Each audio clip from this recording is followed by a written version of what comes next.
देखिए, इमरान खान साहब का एक स्टेटमेंट निकाल के सामने रखा जा रहा है बार बार, और यह कहा जा रहा है कि इमरान खान ने 2 स्टेट सोल्यूशन की बात की थी। 2 स्टेट सोल्यूशन की बात जो है वो अक़वाम मुत्तहिदा करती है और उसकी करारदादों के अंदर वो मौजूद है कि यहां पे फलस्तीनियों की और इसराइलियों की 2 अलग अलग रियासतें बनाई जाए। ये बात अरब ममालिक भी करते हैं, और इमरान खान साहब ने जो 2 स्टेट सोल्यूशन की बात की थी वो छोटा सा क्लिप निकाल के चलाते हैं, उसके अंदर पूरे को निकाल के सुने, और वो जो इमरान खान बार बार कहते थे वो निकाल के सुने। इमरान खान ने कहा था कि 1967 से पहले वाले जो बॉर्डर थे वहां पे चले जाओ, और 1967 से पहले वाले जो बॉर्डर थे ना, उनमें यरूशलेम का एक बड़ा हिस्सा और पूरा वेस्ट बैंक उर्दन में था। उनमें गोलान हाइट्स जो है वो सारी की सारी किसके पास थी?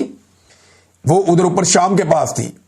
उसमें गजा बिल्कुल एक अपना अलग आजाद खित्ता था, और उसके साथ बहुत सारे एरियाज फलस्तीनियों के पास थे। यह था 1967 से पहले का फलस्तीन और इसराइल 2 अलग अलग रियासतें, ये 2 अलग अलग जगह थी। और अक़वाम मुत्तहिदा की बाकायदा एक अपनी एक करारदाद के तहत अक़वाम मुत्तहिदा ने इसको 1948 से पहले ये यरूशलेम को उन्होंने एक अलग पूरा शहर बना दिया था, और उन्होंने कहा था जी ये अब अक़वाम मुत्तहिदा के कंट्रोल में रहेगा। लेकिन 4 जगह है इस वक्त, ये खाली गजा की बात नहीं हो रही। ट्रंप ने इस सारे मामले को गजा पे महदूद कर दिया। फलस्तीन जो है वो खाली गजा नहीं है, ये आपको धोखा दिया जा रहा है। फलस्तीन खाली गजा नहीं है, गजा बहुत बड़ा है। इसमें 4 मुतनाज़े इलाके। नंबर 1 जो मुतनाज़े एरिया है वो है जी वेस्ट बैंक का। ये बहुत बड़ा इलाका, गजा से बहुत बड़ा है। ये नक्शा आप देख लें, इसमें आपको ये नजर आ रहा होगा वेस्ट बैंक का इलाका। अच्छा, ये जो दूसरा एरिया जो मुतनाज़े है वो है ईस्ट यरूशलेम का। यरूशलेम जो है ये वो शहर है जहां पे सारे मुकद्दस मकामात हैं, और इस शहर के अंदर, यरूशलेम शहर के अंदर इसके 2 हिस्से हो गए थे। एक ईस्ट यरूशलेम था और एक वेस्ट यरूशलेम था। जो ईस्ट यरूशलेम था ना, वो था मुसलमानों के कंट्रोल में, और ये जो ईस्ट यरूशलेम है इसमें तमाम मुकद्दस मकामात हैं तीनों मज़ाहिब के मानने वालों के, यानी मस्जिद अक्सा भी इसमें है जो मुसलमानों का मुकद्दस मकाम है। इसमें दीवार गिरिया भी है जो यहूदियों का मुकद्दस मकाम है, और इसमें होली चर्च ऑफ सेफोकर भी है, ये ईसाइयों का एक मुकद्दस मकाम है। तो ये तीनों के अलग अलग मुकद्दस मकामात यहां पे हैं, और यहां पे 4 क्वार्टर्स भी हैं यरूशलेम के सेंटर में। ये टोटल एरिया बहुत थोड़ा सा 1 मील से भी कम का बनता है। इसमें जो जितना जितना रकबा सबके पास है मैं आपको बता देता हूं। इसमें तमाम जो मज़ाहिब हैं उनके मानने वालों का 33 एकड़ यहूदियों के पास है, 77 एकड़ मुसलमानों के पास है, 31 एकड़ आर्मीनियंस के पास है, और 7 एकड़ ईसाइयों के पास है। और यहां पे मुकद्दस मकामात हैं। इस जगह के ऊपर सबका फड्डा है कि यहां पे सबको कंट्रोल चाहिए। और इमरान खान साहब ने कहा था कि यरूशलेम फलस्तीन का दारुल हुकूमत होगा। यानी ये जो मुतनाज़े इलाके हैं जिनका मैंने आपको बताया, गोलान हाइट्स, वेस्ट बैंक और यरूशलेम और गाजा, इन सारों को मिलाकर फलस्तीन बनता है, और इसका जो दारुल हुकूमत है वो यरूशलेम होगा। ये इमरान खान साहब ने अपने पूरे इंटरव्यू में कहा था, और यही फलस्तीनियों की ख्वाहिश भी है, और वो यही मांगते हैं कि हमें हमारा इंसाफ इस तरीके से दिया जाए। क्या इसकी बात हो रही है? बिल्कुल नहीं हो रही। इसके ऊपर कोई मौलवी शौलवी इधर पाकिस्तान में थोड़ा बहुत वो जमात इस्लामी के अमीर ने बात की है, लेकिन कोई फिक्र वाली बात नहीं है। बिल्कुल आसिम मुनीर साहब को या शहबाज शरीफ साहब को परवाह नहीं करनी चाहिए, क्योंकि जमात इस्लामी एस्टेब्लिशमेंट की भी टीम के तौर पे काम करती है।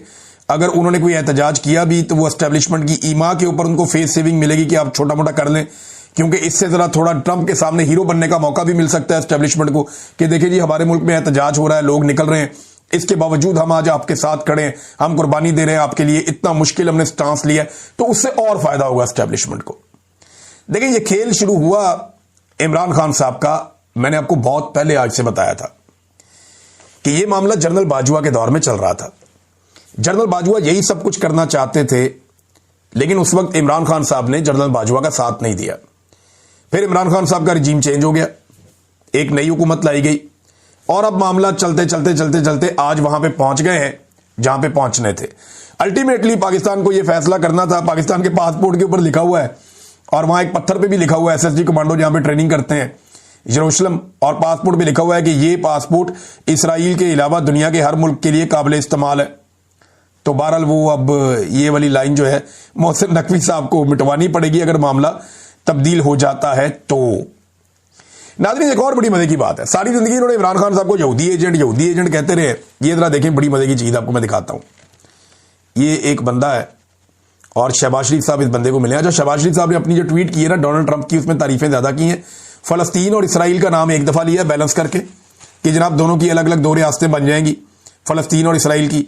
तो ये गजा कोई रियासत पूरी नहीं है, इसमें वेस्ट बैंक भी है, गोलान हाइट्स का मामला भी हल करना पड़ेगा और मशरिकी जेरूशलम का मसला भी हल करना पड़ेगा, और कैपिटल जो है वो फलस्तीन का जेरूशलम होना चाहिए। ये एक सेट पैटर्न है जो मुसलमान कह रहे हैं और फलस्तीनी भी कह रहे हैं, और वो इसको इंसाफ समझते हैं कि ये कम से कम हमें मिले। और ये 1967 की जो वॉर हुई थी अरब और इसराइलियों की, ये उस जंग से पहले का नक्शा है जिस पे इमरान खान साहब ने बात की थी। पर शहबाज शरीफ साहब ये बात नहीं कर रहे, उनको शायद तारीख का इतना पता भी नहीं होगा, ना इन मैप्स का इनको पता होगा। उनको सिर्फ ये पता है कि पाकिस्तान में अपनी जाली हुकूमत कायम कैसे रखनी है। शहबाज शरीफ ने 3 मरतबा डोनाल्ड ट्रंप की तारीफ की है और 1 मरतबा बैलेंस करके फलस्तीन और इसराइल का नाम लिया कि जनाब इनकी 2 रियासतें अलग अलग बन जाए तो अच्छी बात है। और डोनाल्ड ट्रंप की जो गेम चुकी है उन्होंने कि जनाब हम पूरा आपका साथ देंगे, आपके साथ खड़े होंगे, आपके पीछे खड़े होंगे। अब यहां पे एक और चीज देखिए आप, ये नाज़रीन एक ट्वीट देखिए आप, ये डैनियल रोजन है, ये एक साहब है। जब शहबाज शरीफ साहब अमेरिका में थे तो इनकी शहबाज शरीफ साहब से मुलाकात हुई, लेकिन शहबाज शरीफ साहब ने इस मुलाकात को खुफिया रखा और किसी को बताया भी नहीं। वरना शहबाज शरीफ किसी भी गोरे से या गोरी चमड़ी वाले से हाथ मिला लेना तो शहबाज शरीफ साहब फटाफट फोटो लगवाते हैं, वीडियो चलवाते हैं ताकि गेम उठ जाए जरा। लेकिन इस बंदे के साथ जो अमेरिका के अंदर मौजूद है, इतना इंपॉर्टेंट आदमी है डैनियल रोजन, इससे मुलाकात होती है शहबाज शरीफ साहब की और वो छुपा ली जाती है। अब जब शहबाज शरीफ साहब ने बाकायदा डोनाल्ड ट्रंप की हमायत का ऐलान कर दिया तो इस शख्स ने ये तस्वीर लगा दी जिसमें शहबाज शरीफ साहब और ये शख्स इंतहाई मोहब्बत बड़ी नजरों से इंतहाई करीब आते हुए, जहां पे एक दूसरे की सांसों को भी ये दोनों महसूस कर सकते हैं और हाथों में हाथ थामे हुए एक दूसरे को मोहब्बत बड़ी निगाहों से देख रहे हैं। अब ये शख्स कौन है जरा ये देखिए। लेकिन मैं आपको फिर ये बता दूं कि पाकिस्तान के मौलवियों ने इमरान खान को कहना हमेशा ये यहूदियों का एजेंट है, इमरान खान को कहना हमेशा ये इस्लाम का दुश्मन है। सारे मदद कार्ड पाकिस्तान के मौलवियों ने इमरान खान पे लगाने। लेकिन ये देखें मजेदार चीज आपको मैं दिखाता हूं, ये मैं मौलवियों में तनकीद कर रहा हूं। शहबाज शरीफ जिसको मर्जी मिले, मर्जी है, जिसको मर्जी मिले, ये तो आजादी होनी चाहिए ना, जिसका जिसको दिल करे वो मिले। अब ये जनाब ये साहब कौन है जरा ये आप गौर फरमाइए। ये साहब है जनाब प्रेसिडेंट अमेरिकन ज्यूश कांग्रेस के, बहुत इंपॉर्टेंट आदमी है। और इनका अगर आप जाके इनकी वेबसाइट के ऊपर देखें या आप इनके ट्विटर हैंडल्स के ऊपर जाके देखें तो आपको नजर आता है कि इनकी इसराइल के लिए कितनी शानदार हमायत है और इसराइल के दुश्मनों के लिए कितनी शदीद इनकी जो है मुखालफत है। और वो नजर आती है, इनके अकाउंट्स के ऊपर नजर आती है।